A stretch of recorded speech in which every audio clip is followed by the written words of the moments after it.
और दोस्तों, आपका बहुत बहुत स्वागत है आपके अपने YouTube channel Manoj Rawat tutorials में। तो आज की जो ये सीरीज़ रहेगी आपकी, ये 30 महत्वपूर्ण प्रश्न रहेंगे इसमें आपके पर्यावरण अध्ययन से रिलेटेड। ये इसका आज पार्ट 2 रहेगा। इससे पहले हमने पार्ट 1 डिस्कस कर चुके हैं। इसमें भी आपके 30 महत्वपूर्ण प्रश्न रहेंगे और ये पेपर जो है ये आपका 10 जनवरी 2023 में पूछा गया है ऑनलाइन शिफ्ट में। तो चलिए शुरू करते हैं आज का सेशन। तो सबसे पहला प्रश्न है आपका, एक किसी पर्यटक ने नीचे दिए गए अनुसार वर्णन किया है। आपका जो एक पर्यटक है वह किसी जगह में गया है और उसने उस जगह का इस तरह वर्णन किया है कि मैं एक गांव में हूँ, भारी वर्षा यहाँ की सामान्य विशेषता है। यानी उस जगह में क्या है, बहुत भारी वर्षा पड़ती है, इसलिए यहाँ के गांवों के लोगों ने अपने घर बांस के खंभों पर धरती से लगभग 10 से 12 फुट ऊंचाई पर बनाए हैं। क्या बोल रहा है आपका कि यहाँ क्या होती है, भारी वर्षा होती है और जो है घर जो होते हैं बांस के खंभों पर 10 से 12 फुट ऊंचाई पर बनाए गए हैं। ये घर भीतर से लकड़ी के बने हैं। इन घरों की छत ढालू होती है। यह गांव निम्नलिखित में से कहाँ होना चाहिए, आपसे पूछा गया है। तो ऐसी घर की विशेषता मैंने आपको पढ़ाई थी संपूर्ण ईवीएस पेडागोजी में। ये कहाँ के घर होते हैं, जहाँ बांस के जो खंभे होते हैं वहाँ पे आपका जो है घर बनाया जाता है ऊपर से, ठीक है। क्योंकि यहाँ क्या होती है, बाढ़ आती है, तो ये बनाया जाता है आपका असम में। तो ऑप्शन 3 आपका इसमें सही आंसर हो जाएगा, जो कि है असम। अगला प्रश्न आपका कि दक्षिण भारत का सबसे बड़ा मेला आदिवासी उत्सव कौन सा है, आपसे पूछा गया है। कुंभ मेला। कुंभ मेला तो आपका हरिद्वार में होता है, ये तो गलत हो जाएगा। समकक्का, सरालम्मा जात्रा, या फिर खारची उत्सव, या फिर गंगाजी मेला। तो गंगाजी मेला भी नहीं होगा। अब इन दोनों में से आपको जो है बताना है कौन सा इसका सही आंसर हो जाएगा। तो इसका आंसर आपका सेकंड हो जाएगा, समकक्का सरालम्मा जात्रा मेला आपका जो होता है दक्षिण भारत का सबसे बड़ा आदिवासी उत्सव मेला होता है। ऐसे प्रश्न आपका जो है ये नए प्रश्न है आपके, ठीक है। पहले नहीं पूछा था आपका ऐसे प्रश्न, लेकिन अब पूछने लग गया है आपका एग्जामिनर ऐसे प्रश्न। यह एक सामाजिक चिंता का विषय है कि भारत में बहुत से शहरों में सीवेज मानव अपशिष्ट अब भी डैश हैं। अब भी यहाँ पर डैश हो जाएगा कि आपकी जो ये पूछा गया है कि बहुत से शहरों में आपका जो सीवेज होता है मशीनों द्वारा साफ़ किया जाता है, मैला ढोने वालों के द्वारा हाथ से साफ़ किया जाता है, सबसे सुविधाजनक है, निजी कंपनियों के स्वामित्व में है। तो इसका सही आंसर क्या हो जाएगा, अभी भी क्या है, हाथ से इसकी सफाई होती है। हमारे जो नगर कर्मचारी होती हैं वह क्या होते हैं, इसके हाथ से सफाई करते हैं। तो इसका क्या हो जाएगा, ऑप्शन सेकंड आपका सही उत्तर हो जाएगा यहाँ पे। अगला आपका पोचमपल्ली नाम है लोक चित्र कला का जो विशेष रंगों से बनाई जाती है, साड़ियों का जिन पर पारंपरिक रंगाई से ज्यामितीय नमूने होते हैं, बकरियों की किस्म का जिसका महीन ऊन शॉल बनाने के काम आता है, प्राचीन मंदिरों की श्रेणी का। तो ये आपसे पूछा गया है कि आपका पोचमपल्ली क्या होती है। तो पोचमपल्ली क्या होती है, पोचमपल्ली आपकी एक साड़ी होती है जिसमें कि आपका एक क्या होता है, ज्यामितीय नमूने होते हैं उसमें। यानी किसी में आपके राइट जो आपका त्रिभुज बनाया रहता है, आयत बनाया रहता है, इस तरह की ज्यामितीय आकृति बनाई जाती है, गोल बनाया जाता है आपका, ठीक है, उन साड़ियों पे। और पोचमपल्ली आपकी कहाँ की साड़ी है, पोचमपल्ली आपकी कहाँ पाई जाती है, आपकी आंध्र प्रदेश में। पोचमपल्ली कहाँ की है, आपकी आंध्र प्रदेश में आपके ये साड़ी पाई जाती है। पोचमपल्ली और कलमकारी एक दूसरी साड़ी होती है, वो भी आपकी जो है आंध्र प्रदेश में पाई जाती है। तो आपको ये ध्यान में रखना है। अगला है आपका, नीचे दिए कथनों पर विचार कीजिए। आपको बताना है इन कथनों में से कौन सा कथन आपका सही है। ये आपका जो है वाहिदा प्रिज्म जो थी आपकी, लेफ्टिनेंट जो थी आपकी, उसमें उसके बारे में आपको पूछा गया है कि पहला कह रहा है कि लेफ्टिनेंट कमांडर वाहिदा प्रिज्म भारतीय नौसेना में डॉक्टर थी। बिल्कुल सही, आपको एनसीईआरटी में आपने पढ़ा होगा और मैंने भी आपको ईवीएस पेडागोजी में पढ़ाया है इनके बारे में। वाहिदा प्रिज्म एक बहुत छोटे गांव से है और उनकी पढ़ाई सरकारी विद्यालय में हुई थी। बिल्कुल सही, वाहिदा प्रिज्म पहली महिला है जिन्होंने एक परेड की कमान संभाली थी। बिल्कुल सही, ये भी आपका सही है कि उन्होंने क्या है, पहली महिला थी जिन्होंने क्या है परेड की कमान संभाली थी। आगे जो है डी ऑप्शन कह रहा है कि वाहिदा प्रिज्म मेडिकल ऑफिसर है और रोगियों को दवा ही देती है। नहीं, ये गलत हो जाएगा। वह क्या है, नौसेना में डॉक्टर है। तो ए सही है, बी सही है, सी सही है और डी आपका क्या है, गलत है। आपका जो है यहाँ पे ऑप्शन क्या हो जाएगा, आपका ऑप्शन हो जाएगा आपका ए बी सी आपका सही है। तो ऑप्शन थर्ड यहाँ पे आपका सही आंसर हो जाएगा आपका। अगला प्रश्न आपका, वाराणसी की कढ़ाई की अद्वितीय कला है, यानी आपकी वाराणसी में जो आपकी कढ़ाई होती है उसकी कौन सी कला होती है? जरदोजी उसे बोलते हैं, तोड़ा बोलते हैं, फुलकारी बोलते हैं या फिर कांथा बोलते हैं। इसका सही आंसर हो जाएगा, उसे बोलते हैं आपका जरदोजी। ये आपके बिल्कुल आपके नए प्रश्न पूछे गए हैं आपके, और ये रिपीट होने की आशंका है इसकी। अंतरिक्ष की यात्रा के लिए निम्नलिखित में से किसका उपयोग किया जाएगा?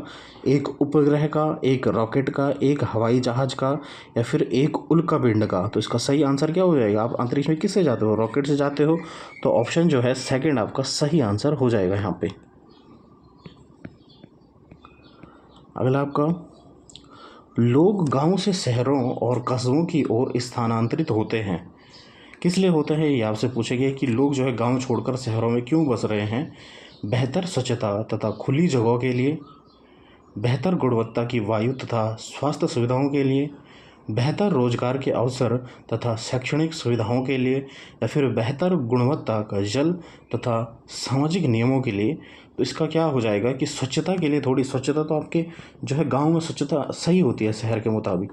बेहतर गुणवत्ता की वायु, वायु भी क्या है, दूषित होती है आपके शहर में। बेहतर रोजगार के अवसर, बिल्कुल सही, बेहतर रोजगार के अवसर तथा शैक्षणिक सुविधाओं के लिए इन मनुष्य जो है वह क्या है, अपने गाँवों को छोड़ करके शहरों में बस रहा है। तो ऑप्शन थर्ड आपका इसमें सही आंसर हो जाएगा। अगला है आपका छठवां प्रश्न आपका, हम शहरी क्षेत्रों में यह देखते हैं कि अधिकांश कुएं जो लगभग 40 वर्ष पुराने पानी भरने के लिए उपयोग किए जाते थे अब सूख गए हैं। इन कुओं में पानी के सूखने के नीचे दिए गए संभावित कारणों पर विचार कीजिए कि यह कुएं क्यों सूख रहे हैं। आपसे पूछा गया है इनका क्या कारण हो सकता है। ठीक है, ये भी आपका क्या है, मल्टीपल चॉइस क्वेश्चन है आपके। कोई भी कुओं का उपयोग करना नहीं चाहता है क्योंकि सभी घरों में टुंटियाँ लगी हुई हैं। बिल्कुल सही। एक कारण ये भी हो सकता है कि आपका जो है कि कोई भी कुओं का उपयोग नहीं करना चाहता। नहीं तो ये आपके लिए, गाँवों के लिए नहीं होगा, क्योंकि गाँव में क्या है, गाँव में तो अभी भी क्या है, हम कुओं से पानी भरते हैं। तो ये ऑप्शन तो गलत हो जाएगा कि कोई भी उसका यूज़ नहीं करना चाहता। लोग विद्युत मोटर द्वारा होम जल खींचना पसंद करते हैं, यानी मोटर के द्वारा क्या है, जल को खींचना पसंद करते हैं। ये आपका सही है, क्योंकि शहरों में आपकी मोटर यूज़ होती है। पेड़ों, कुओं और आसपास की ज़मीन को अब सीमेंट कोलतार द्वारा डंक कर वातावरण को साफ बना दिया गया है। बिल्कुल सही कि आपके जहाँ पे भी आपके कुएं रहते थे वहाँ पे क्या है, उनको दबा करके उनमें सीमेंट डाल करके क्या है, वातावरण को साफ कर दिया गया है। बिल्कुल एक ये भी हो सकता है इसका कारण। जिन झीलों तालाबों में वर्षा का पानी इकट्ठा होता था अब वहाँ नहीं है, उन स्थानों पर ऊंचे भवन देखे जा सकते हैं। बिल्कुल सही। तो ऑप्शन जो है ए आपका गलत है, लेकिन बी, सी और डी आपका सही है। बी, सी, डी आपका सही है। तो ऑप्शन जो है यहाँ पे सेकंड आपका सही आंसर हो जाएगा। नेक्स्ट आपका, योग दिवस के समारोह के उपलक्ष्य में एक ईवीएस का अध्यापक निश्चय करता है कि वह 5वीं कक्षा के छात्रों को विश्व की योग राजधानी में भ्रमण पे ले जाएगा जिसका नाम है। अब क्या है आपका, जो विश्व की योग राजधानी कहाँ पर मानी जाती है? रानीखेत नहीं, ऊटी नहीं, ऋषिकेश बिल्कुल सही, गैंगटॉक। और ऋषिकेश कहाँ है? ऋषिकेश हमारे उत्तराखंड में। ठीक है, आपको याद रखना है कि ऋषिकेश किस लिए फेमस, आपका योग नगरी के लिए। तो ऑप्शन थर्ड आपका इसमें सही आंसर हो जाएगा। ये बिल्कुल आपके नए प्रश्न है, ऐसे प्रश्न पहले कभी नहीं पूछता था। तो थर्ड आपका इसमें सही आंसर हो जाएगा। अगला आपका, घर में बच्चों से धीरे धीरे खाने के लिए एवं अच्छी तरह चबाने के लिए कहा जाता है। इसका क्या कारण हो सकता है? कि ये भी आपका मल्टीपल चॉइस क्वेश्चन है कि इसका क्या कारण हो सकता है कि बच्चों को क्या है, चबा चबा के खाने के लिए हम बोलते हैं कि वे कम खाते हैं इसलिए बोलते हैं। गलत हो जाएगा। उनके दांत सुरक्षित रहते हैं, बिल्कुल गलत। वे खाते समय पानी नहीं पीते हैं इसलिए क्या है, धीरे धीरे खाते हैं। गलत। उनके भोजन का पाचन सही ढंग से होता है, बिल्कुल सही। उनके जो भोजन होता है उसका पाचन क्या है, अगर सही ढंग से होगा, सही ढंग से तभी होगा जब वह क्या है उस भोजन को क्या है धीरे धीरे ग्रहण करेंगे। तो आपका जो है ऑप्शन डी इसमें आपका सही आंसर हो जाएगा, यानी केवल डी आपका ही सही आंसर है। तो ऑप्शन जो है फोर्थ आपका इसमें सही हो जाएगा। नेक्स्ट है आपका, सड़कों का सर्वोच्च वर्ग जो अधिकतर 6 पथ या अधिक का होता है क्या कहलाता है, ये आपसे पूछा गया। यानी 6 लेन की जो रोड होती है वह क्या कहलाती है, राष्ट्रीय राजमार्ग, वायुमार्ग, एक्सप्रेसवे या फिर जल मार्ग। ये बिल्कुल नया प्रश्न है आपका कि सड़कों का सर्वोच्च वर्ग जो आपका 6 पथ का होता है उसे हम क्या बोलते हैं, एक्सप्रेस वे कहा जाता है, जिसमें क्या है आपकी 6 लेन पाई जाती है, यानी 6 लेन की आपकी रोड होती है। ठीक है, 1 2 3 4 5 6, ये 6 लेन रोड हो गई, तो इसे हम क्या बोलेंगे, आपका एक्सप्रेस वे बोलेंगे। तो ऑप्शन थर्ड आपका इसमें सही आंसर हो जाएगा। देख रहे हैं आप, इसमें भी कोई कोई क्वेश्चन जो है पुराने जो है रिपीट नहीं हो रहे हैं, इसमें पूरा नए क्वेश्चन आपके दिए गए हैं एग्ज़ाम में। निम्नलिखित पहेली हल कीजिए। सिर पर तेरे ताज हैं, सुंदर नाच दिखाता हूँ, मैं हूँ, सुंदर पंखों पर नाज है। यहाँ से पूछा गया है ऐसा कौन सी आपकी चिड़िया है जो ये कह रही है कि सिर पर तेरे ताज है, सुंदर नाच दिखाता हूँ, सुंदर पंखों पर नाज है, मैं हूँ तोता, फागता या फिर बतख या फिर मोर। तो इसका सही आंसर क्या हो जाएगा कि सुंदर नाच दिखाता हूँ। तो सुंदर नाच जो है कौन सी पक्षी आपकी दिखाती है, तो ये हो जाएगी आपका मोर। मोर आपका इसमें सही आंसर हो जाएगा, ऑप्शन डी। नेक्स्ट आपका, दमन एवं दीव की लोकप्रिय कला एवं शिल्पकारी है। ये भी आपका बिल्कुल नया प्रश्न है और ये रिपीट होने की संभावना है, इसलिए आप इनको ध्यान से समझिएगा और याद करिएगा कि दमन एवं दीव की जो आपकी हमारे जो क्या है यूनियन टेरेटरी है आपके, इनका क्या हो जाता है लोकप्रिय कला और शिल्पकारी है बांस की शिल्पकारी, वर्ली चित्रकारी, पत्थर की शिल्पकारी या फिर कछुए के कवच की शिल्पकारी। तो आपको आपने देखा होगा जो दमन और दीव होता है, ये हमारा भारत का नक्शा है, तो यहाँ दमन और दीव है, तो इससे यहाँ क्या है आपके जो है ये समुद्री इलाका है, तो यहाँ आप अंदाज़ा लगा सकते हो कि क्या है कछुए के कवच की या इसमें क्या होगी शिल्पकारी होगी। तो ऑप्शन जो है आपका डी इसमें सही आंसर हो जाएगा। बहुत इंपॉर्टेंट प्रश्न है और बिल्कुल नया प्रश्न है आपके पास। अगला आपका, विटामिनों तथा खनिज लवणों को सूक्ष्म पोषक तत्व कहा जाता है क्योंकि इनको केवल कृत्रिम संपूरक द्वारा प्राप्त किया जा सकता है, इनकी कमी से विविध प्रकार के रोग हो जाते हैं, मनुष्य में इनकी आवश्यकता कम मात्रा में होती है या फिर ये सभी खाद्य पदार्थों के महत्वपूर्ण घटक हैं। आपसे पूछा गया है आपके जो विटामिन होते हैं और खनिज लवण होते हैं को इनको सूक्ष्म पोषक तत्व क्यों कहा, सूक्ष्म यानी कि कम मात्रा में हमको चाहिए रहते हैं। ठीक है, तो यहीं से पता लग गया आपको कि क्या है मनुष्य में इसकी आवश्यकता कम मात्रा में होती है। तो यानी ऑप्शन जो है आपका थर्ड सही हो जाएगा कि विटामिन की हमारे शरीर को क्या है कम मात्रा में आवश्यकता होती है। तो ऑप्शन थर्ड आपका सही आंसर हो जाएगा यहाँ पे। तो आगे बढ़ने से पहले मैं आपको कहना चाहता हूँ कि सब्सक्राइब ज़रूर करें चैनल को, ऐसे ही कंटेंट आपको देखने को मिलेगा। अगला प्रश्न आपका 16वां प्रश्न आपका कि निम्नलिखित में से कौन से कथन इस तथ्य को स्पष्ट करते हैं कि पर्यावरण अध्ययन एक अत्यंत अनुशासनिक विषय है। इसमें भी क्या आपका मल्टीपल चॉइस क्वेश्चन है और इसमें आपका ई तक दिया है। तो चलिए ऑप्शन देख लेते हैं हम, इसमें भी आपको क्या है मल्टीपल चॉइस देखना है कौन सा सही हो जाएगा। पर्यावरण अध्ययन के बारे में आपसे पूछा गया है कि यह पर्यावरण के सभी पहलुओं को समझने के लिए विभिन्न विषयों के ज्ञान को एकत्रित करता है। आपका पर्यावरण अध्ययन बिल्कुल सही। यह विविध रूप से अवधारणाओं को शामिल करने वाला एक अंतः अनुशासनिक क्षेत्र है आपका जो ईवीएस होता है आपका पर्यावरण अध्ययन बिल्कुल सही। यह जैविक, सामाजिक व सांस्कृतिक पर्यावरण में होने वाली अंतःक्रिया का क्षेत्र है कि जैविक, सामाजिक और सांस्कृतिक पर्यावरण में होने वाली अंतःक्रिया का क्षेत्र नहीं, ये तो गलत हो जाएगा आपका। यह जैविक और जीवितर घटनाओं के मध्य परस्पर आश्रित एवं अंतःक्रिया करने वाला एक क्षेत्र है, ये भी आपका गलत हो जाएगा।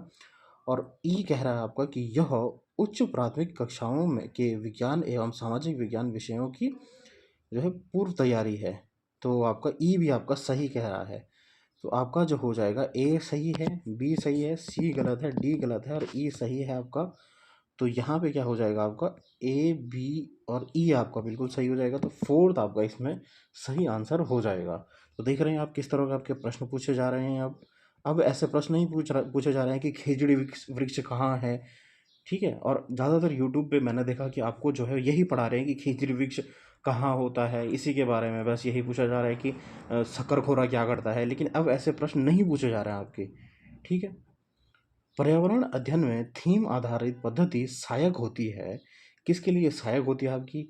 सभी पढ़ते एवं विषयों को शामिल करने में, पर्यावरण के प्रति संवेदनशीलता विकसित करने में, विद्यार्थी अध्यापक संबंध विकसित करने में या फिर ज्ञान को संपूर्णता से अर्जित करने में। तो पर्यावरण अध्ययन में थीम आधारित जो पद्धति सहायक किसमें होती है आपकी, कि थीम जो होती है आपकी किसमें सहायक होती है आपकी, तो सभी पढ़ते एवं विषयों को शामिल करने से रिलेटेड होती है आपकी। तो ऑप्शन जो है फर्स्ट इसमें आपका सही आंसर हो जाएगा। फिर से जो है यहाँ पे आपका जो है मल्टीपल चॉइस एमसीक्यू वाले प्रश्न आ गए आपके कि निम्नलिखित में से कौन सा कथन सतत एवं व्यापक मूल्यांकन, जिसे हम क्या बोलते हैं सीसीए बोलते हैं, कि प्रकृति को स्पष्ट करता है। ठीक है, आपका सीसी क्या कहता है ये आपसे पूछा गया है। यह पाठ तथा साल के अंत में होने वाला एक आकलन है, बिल्कुल गलत। पहला ये आपका गलत हो जाएगा कि यह क्या है, साल के अंत में होने वाला आकलन है, नहीं। यह क्या होता है, कंटिन्यूस चलने वाला, इसीलिए क्या है सतत मतलब क्या है, कंटिन्यूस चलने वाला आपका एक आकलन होता है। यह सीखने के लिए के बजाय सीखे गए का आकलन है, ये भी गलत हो जाएगा। यह सीखने के लिए के बजाय सीखे गए आकलन का आकलन है, बिल्कुल गलत। यह रचनात्मक रूप से सीखने के अवसर उपलब्ध कराता है, बिल्कुल रचनात्मक रूप से सीखने का अवसर उपलब्ध कराता है, बिल्कुल सही। यह सीखे गए के बजाय सीखने के लिए आकलन करता है, बिल्कुल सही। यानी ऑप्शन जो है ए गलत है, बी गलत है, सी सही है और डी आपका सही है। बहुत इंपॉर्टेंट प्रश्न है आपका ये, सी सतत एवं व्यापक मूल्यांकन से। तो सी और डी आपको इसमें सही आंसर हो जाएगा, यानी ऑप्शन जो है थर्ड आपका इसमें सही आंसर हो जाएगा। फिर आपका पूछा गया, फिर से आपका प्रश्न है कि ईवीएस में सीसीई का अर्थ क्या होता है? सतत एवं संचयी मूल्यांकन, संचयी एवं संज्ञानात्मक मूल्यांकन, व्यापक एवं संचयी मूल्यांकन या फिर सतत एवं व्यापक मूल्यांकन। तो ऑप्शन फोर्थ आपका सही हो जाएगा कि सीसीई का मतलब क्या होता है आपका, सतत एवं व्यापक मूल्यांकन। फिर से आपका जो है ये मल्टीपल चॉइस बेस्ड आपका जो है क्वेश्चन आ गया। देख रहे हैं आप किस तरह के आपके प्रश्न बन रहे हैं। निम्नलिखित में से कौन से कथन पर्यावरण अध्ययन के उद्देश्य से हैं? आपसे पूछा गया है कि पर्यावरण अध्ययन के उद्देश्य से आपको चूज करना है कौन सा करेक्ट होगा कौन सा नहीं होगा। पर्यावरण के बारे में प्रत्यक्ष जानकारी, परिभाषाएं और विवरण प्रदान करना, पर्यावरण के बारे में जानकारी देता है आपको पर्यावरण, नहीं। मौजूदा पर्यावरणीय मुद्दों के प्रति संवेदनशीलता विकसित करना, बिल्कुल सही। परिवेश से अंतःक्रिया करके स्वयं ज्ञानार्जन करने की स्थिति बनाना, बिल्कुल सही। परिवेश से के साथ यानी आप इन्वायरमेंट के साथ आप घुलते मिलते हो। पर्यावरणिक समस्याओं को दूर करने की कुशलता विकसित करना, बिल्कुल। आपकी जो भी समस्या आ रही है उसको हम क्या है पर्यावरण अध्ययन के माध्यम से दूर करते हैं। तो ऑप्शन डी भी आपका सही हो जाएगा। ए गलत है, बी सही है, सी सही है, डी सही है, यानी बी सी डी आपका इसमें सही आंसर हो जाएगा। ऑप्शन जो है थर्ड ही इसमें आपका सही हो जाएगा।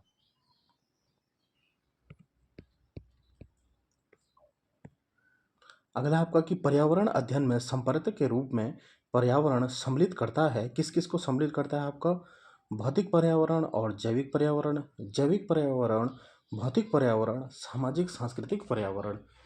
थर्ड कह रहा है कि भौतिक पर्यावरण और सामाजिक सांस्कृतिक पर्यावरण।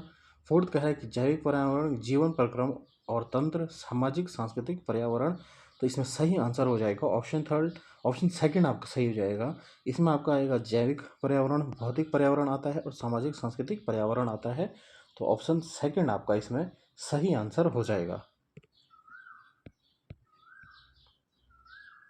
अगला आपको 22वां प्रश्न है आपका, ये भी फिर से आपका क्या है मल्टीपल चॉइस बेस्ड आपका क्वेश्चन आ गया, जिसमें आपको क्या है मल्टीपल चॉइस दिए जाते हैं और आपको बताना है कौन सा करेक्ट होगा और कौन सा नहीं होगा इसमें से।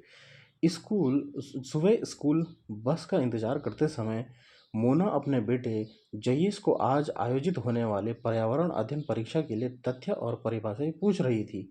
निम्नलिखित में से कौन सा कथन जयेश के सीखने से सबसे बड़ी बाधा डालेगा?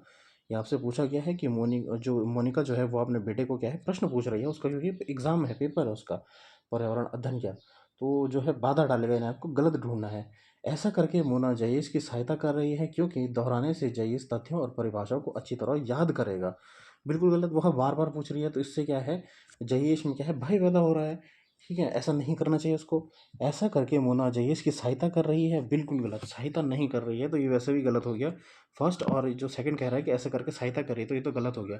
ऐसा करके मोना प्राकृतिक जिज्ञासा का पोषण कर रही है, कि ऐसा करके जो है मोना जो है वह क्या है, प्राकृतिक जिज्ञासा का पोषण कर रही है।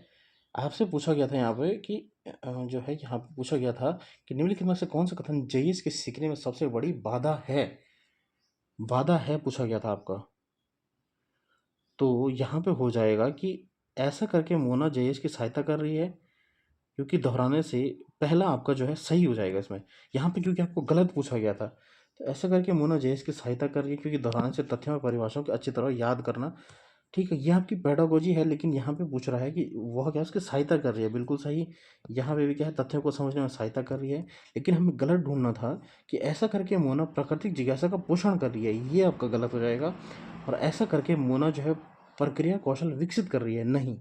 तो हमें क्या है, गलत ही ढूंढना था, यानी ऑप्शन सी और डी आपका इसमें क्या है, जो है सही हो जाएगा, क्योंकि हमें क्या है, गलत ढूंढना था। तो यानी आंसर आपका क्या हो जाएगा, सी और डी हो जाएगा। ठीक है, अगला है आपका, इनमें कहीं बार जैसे कन्फ्यूजन हो जाता है, जैसा अभी मुझे हो गया था कन्फ्यूजन, मैंने सोचा कि आपको क्या है उसमें सही ढूंढना था।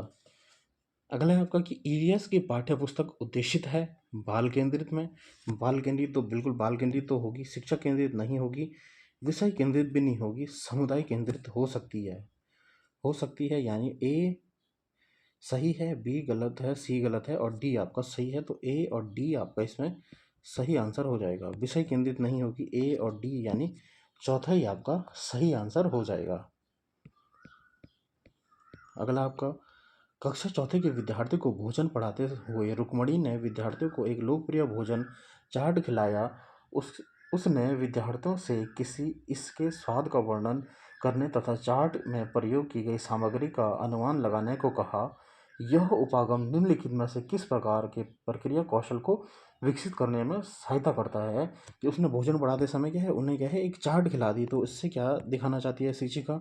सैद्धांतिक कौशल, प्रायोगिक कौशल, अवलोकन कौशल या फिर व्याख्यान करने का कौशल। तो ये हो जाएगा अवलोकन कौशल, ऑप्शन थर्ड आपका इसमें सही आंसर हो जाएगा। ये बिल्कुल आपके जो है नए प्रश्न हैं ये, पहले आपका आसान पूछता था लेकिन अब थोड़ा टफ पूछने लग गया है आपकी पर्यावरण भी। जब विद्यार्थी विषय जो है क्या तैरता है, क्या डूब डूब जाता है, में दिए गए क्रियाकलाप को संचालित करते हैं, तब उनमें जिन कौशलों का विकास होता है वे हैं प्रेक्षण, खोज, चर्चा करना, साक्षात्कार करना, प्रश्न करना, सहयोग करना, प्रेक्षण, अभिलेखन, विश्लेषण या फिर व्याख्या करना, चर्चा करना, न्याय एवं समानता से संबंध। तो न्याय एवं समानता तो गलत हो जाएगा। ठीक है, चर्चा भी नहीं कर रहे हैं वो, तो प्रेषण जो है कर रहे हैं, बिल्कुल सही। अभिलेखन भी कर रहे हैं और विश्लेषण भी कर रहे हैं, यानी ऑप्शन थर्ड इसमें आपका सही आंसर हो जाएगा। ठीक है,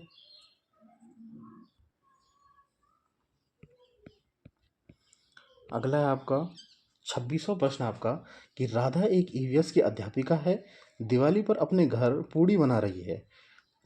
उसकी बेटी गीता को यह आशय हुआ कि पूड़ी तलने पर फूली क्यों है। राधा एक शिक्षक होने के नाते क्या करना चाहिए? कि राधा क्या है, पूड़ी बना रही है, तो क्या है, उसकी बेटी ने पूछा कि पूड़ी क्यों फूलती है। तो अध्यापिका होने के नाते राधिका को जो है क्या उत्तर देना चाहिए आपका, इन चारों ऑप्शन में से राधिका क्या ऑप्शन देगी, ये आपसे पूछा गया है। उसे कहें कि पानी के अणु भाप में बदले जाते हैं और इस तरह से बनी भाप के कारण पूड़ी फूल जाती है। कि भाप के कारण फूलेगी, ये तो गलत हो जाएगा।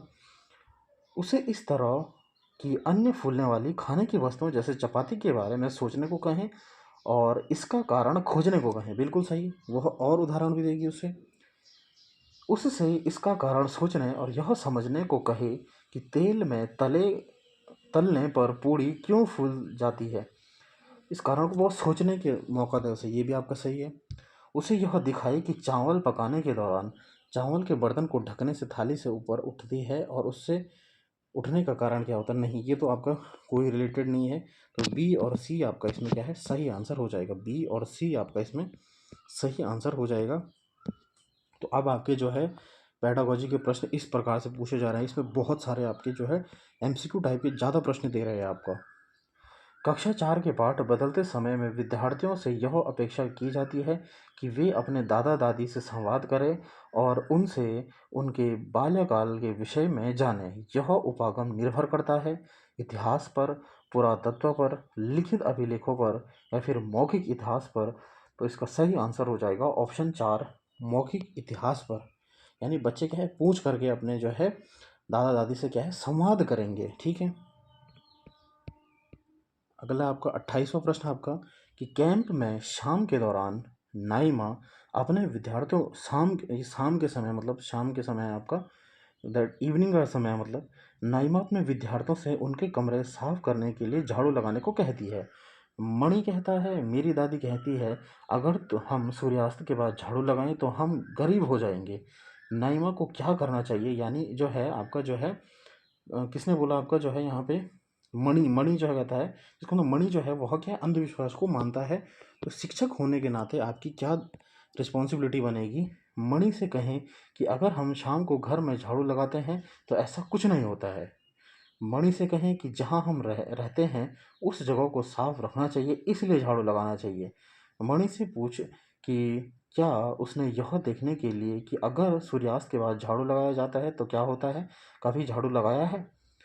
क्या कहेंगे कि चौथा कह रहा है कि मणि से कहें कि वह झाड़ू लगाकर इस बात की जांच करे कि ऐसा करके क्या वह गरीब हो जाता है।